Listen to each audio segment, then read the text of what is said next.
but it must have been amazing to just watch that transformation and see someone pull that off, because it works in theory, but it's so hard to do in practice. And I've been very public about my struggles with sobriety and with drugs and addiction. But then it finally did click, and I found a way to do it. It's one of the most proudest things I've ever done in my life. But for you to witness someone do it must have been inspiring. It must have changed who you were as a person too. Brother, I rely on it all to this day. I had a breakthrough about 3 weeks ago. I got to share with you, brother, just for me and you, but everyone can listen. Tell me. We discount ourselves in our lives. This is what human beings do. All this sounds good, Ed. Sounds good, Brian, but you don't know me. You don't know my divorce. You don't know my financial failures. You don't know these things I'm super ashamed of and embarrassed by. You don't know that I've never been successful in anything. I'm totally average. This stuff, I would love to believe this applies to me, but I'm disqualified. This is what most people think. And let me remind me, I want to say something to you. It's your humanity, your life experience, combined with your intentions and your gifts that will be actually what causes you to change your life and other people's lives. The very things you think disqualify you are what qualify you. Right. I'm telling you, 3 weeks ago, bro, I wake up 3:15 in the morning. Number one decision that's altered my life is my dad got sober. You and I probably aren't talking if he didn't. My kids are grateful for it, and they didn't even know him. My grandkids will thank him for it. Yeah. I've reached millions of people because my dad made that decision. 3:15, I wake up. Babe, wake up. I wake up my wife. She goes, yeah. I go, I just realized something. Someone helped daddy. She went, I'm 51, bro. My dad's passed. I already wrote the book. She goes, what? I said, someone helped my dad. I never thought about it before. Someone helped my dad in the darkest, most shameful, horrible moment of his life.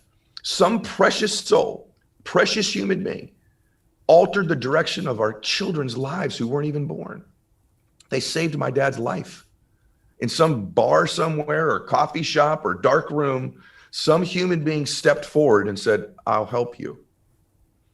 She goes, oh my God. And I said, I had no idea who they are. And I said, that's not the craziest part. The craziest part is what qualified that person to help them? Their mess.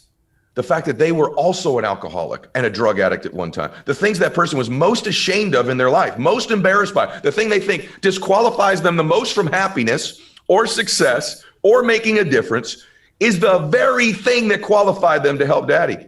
That when they were driving drunk and lying to their family and doing horrible things, they were preparing for this moment to meet my dad. When they were doing drugs and stealing from their family or lying to people or doing stuff they're embarrassed by, the things they think disqualified them from being happy and successful is actually the only thing that qualified them to help my dad. And this is the beauty of how the universe works, how God works, that our experiences, the things we think that disqualify us, are the very things that prepare us, if we'll embrace them, if we'll be vulnerable, if we'll overcome them, to teach someone else how to do better in their life. And I think it's one of the most profound lessons I've ever learned, bro. And it was 3 weeks ago after the book was written. And you just thought there was one person that made him flip out there, and that person wasn't perfect, didn't have whatever experiences, and it was that one person that then magnified and changed everyone else's life. My gosh, brother, like all of his grandchildren, someone listening to me and you right now is because this person went, I'll help you. Right. And I don't feel qualified to help you. I don't feel prepared to help you. I'm pretty screwed up myself, but here we go. Yeah. That happened. And this is the lesson of life for everybody. It's such a big lesson. I mean, talking real, I mean, Ed, in 2018, I went to run an Ironman race. One of my guests in the studio, John Joseph, former Cro-Mags, punk rock singer, challenged me to do it and said, hey, Brian, you're going to do this 90 days on a vegan diet. I said, what are you talking about? I'm busy. I got 2 kids, la, la, la. He said, come to New York City. Let's do it. I started training in New York. I got all these flashbacks to my dark memories and my problems in 2001 when I lost my girlfriend, lost my job, had an overdose. And it all came out, and we were filming a documentary, and I just talked about it with John because John had some history of sexual abuse, and we just both had a real guys chat on a sofa in the East Village. And I'm telling you, we came back to London, and my guys are like, what are we gonna do with this footage? And I'm like, man, we talk about being vulnerable in my academy. We talk about being vulnerable on the show. We gotta roll it. And it was the scariest thing I ever did in my life to tell people about the major failure.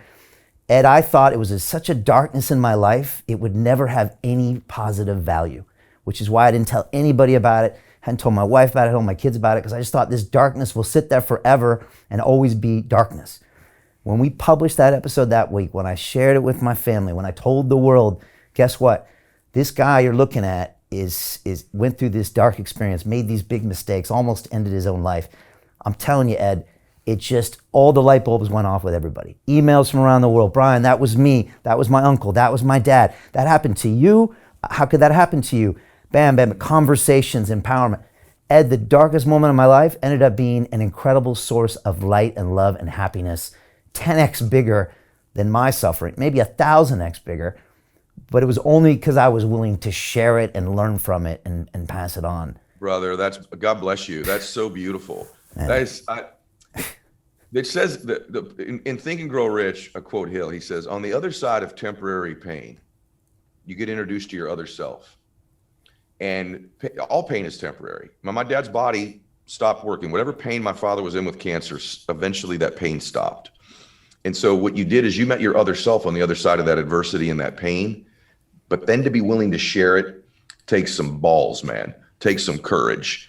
And you should be acknowledged for that, because it is the thing that's probably the thing you've done in your life that has caused you to help more people in that instant than most of your life cumulatively before, right? And so I want to acknowledge you for doing that, man. That's why I'm willing to talk about my dad. And by the way, my own screw ups all the time.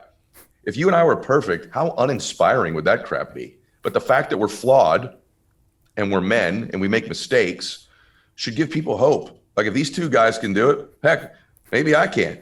And the truth is you can, in your way, in your unique way. And you did that. That's magnificent, bro. I'm glad you shared that with me.